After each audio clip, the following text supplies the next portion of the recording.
Greetings, Science Fair coordinators. This is Frank McDonald, your instructional officer for secondary science and your district Science Fair coordinator. And I know that we have our coordinator meeting set for this Thursday, February 11th, but I'm going to give you a sneak preview so that way we can start getting started, getting our kids ready for the Sun Country Science Fair. And we can clear up anything that if you have questions on Thursday. So let's get started. First of all, congratulations. We have kind of set the pace for running virtual fairs, not only for our district but for the region. We've managed to finish 3 fairs virtually, elementary level, middle school, and high school, using 2 different platforms. Elementary used Teams, middle and high school used Google Classrooms. So we've learned a lot about the process and how to run these fairs. So congratulations to you and to your kids for your efforts and your grit and your persistence in getting their projects uploaded and getting them part of the Google Classroom. So thank you very much. This could not have been done without your efforts. So high five to you. So let's talk about Sun Country now. Sun Country looks like this. There's going to be the junior division, which is 21 categories, and we're sending 2 projects for each category. Now, we've managed to do that, so we are full. We're sending all our possible representation for the middle school fair, or the junior division for Sun Country. High school, we're doing 21 categories, 2 projects each, and we came up a little bit short. So we had a couple of projects or a couple categories in our district fair that only had 1 entry, so those 2 automatically go through. But we had a couple projects where I guess the kids decided that the district fair was good enough for them, and they decided not to move forward. So out of the junior division, we have 42 entries. Out of the senior division, we have 38 entries, so we have a total of 80 entries. And Little Birdie has told me that there are 185 total submissions to Sun Country at this point. So we are covering roughly 43% of the entries in SISD. Here's the timeline, and this is the original timeline. I say original timeline because some changes are being made. I had to finalize our district fair on Friday, February 5th. I managed to buy us a little more time, and I finalized on the 6th. The next date is February 12th, which would be this Friday, and that is for all students to be confirmed in an attendance in Scienteer. I've done that. All the kids have been confirmed. I went through and took care of that. And then it says all submissions due in the correct format. Well, that date's going to be pushed back. So at this point, Sun Country is not ready to start accepting our projects. So we're going to have a little bit more time. They will be having judging training on the 11th through the 16th. And judges will be assigned to classes on the 13th through the 14th. So those dates may vary as well.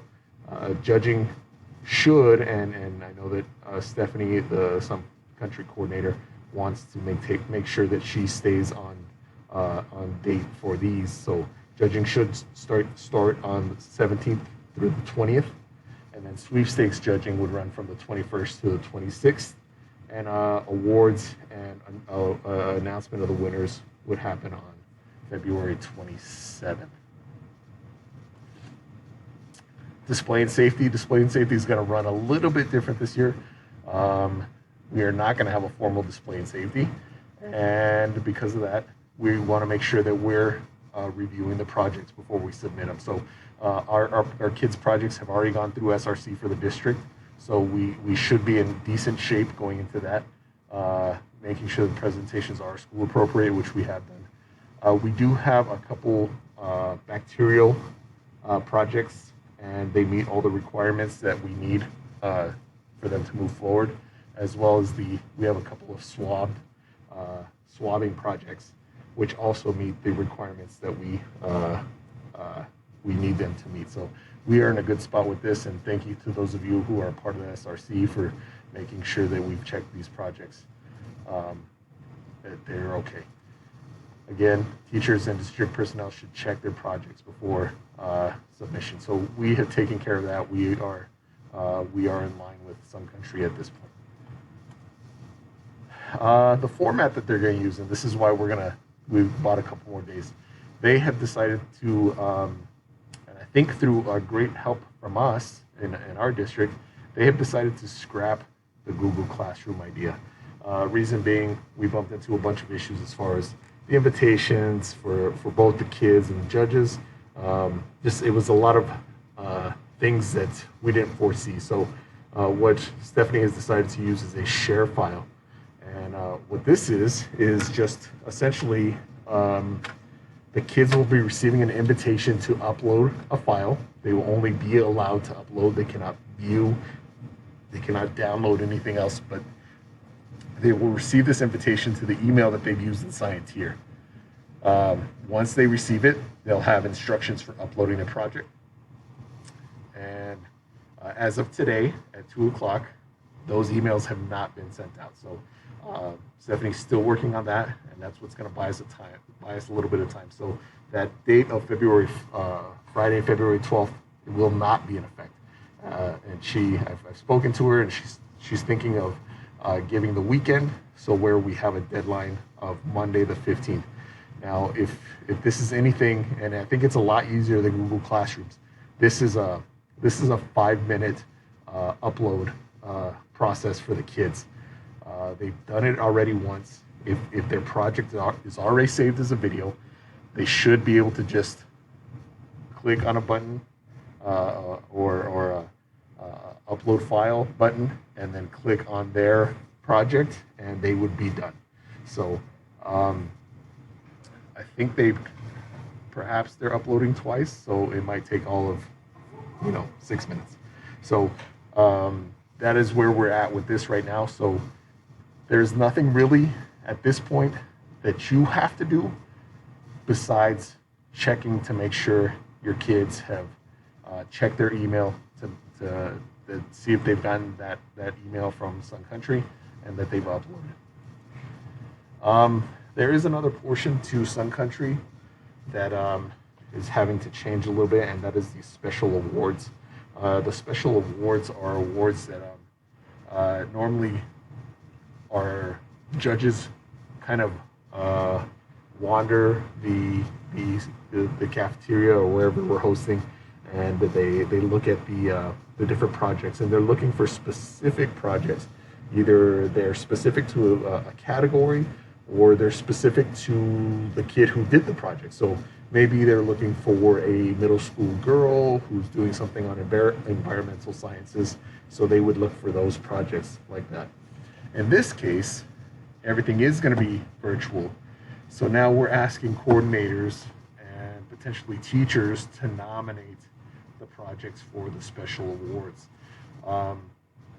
Once they've been nominated, again, they'll go through a process of uploading their video, and they'll be judged, and we see who wins the special awards. Now, the special awards have nothing to do with them moving on to the state competition. But some of these awards come with, first of all, recognition. Secondly, some of them have prizes, and some of those prizes can be cash. So this could be a good thing for your kids. I've included here in this PowerPoint, which you'll receive, this link, which will show the description of the awards, and this link, which will allow for students' work to be submitted. So this is the way special awards is going to work this year, and this is a great opportunity. So as a coordinator, as a campus coordinator, if I have projects in mind, I want to make sure that I'm putting them in after I go through the descriptions.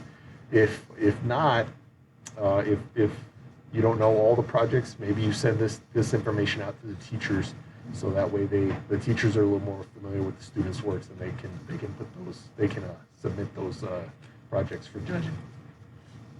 So what can you do now? Well, again, remind the students that the presentation must be saved as an MP4. At the middle school level, we did have more PowerPoint presentations. than we did at the high school level. So most of the high school presentations were saved as MP4. I've also included this link to it's a YouTube video that I created on how to turn your PowerPoint into a MP4.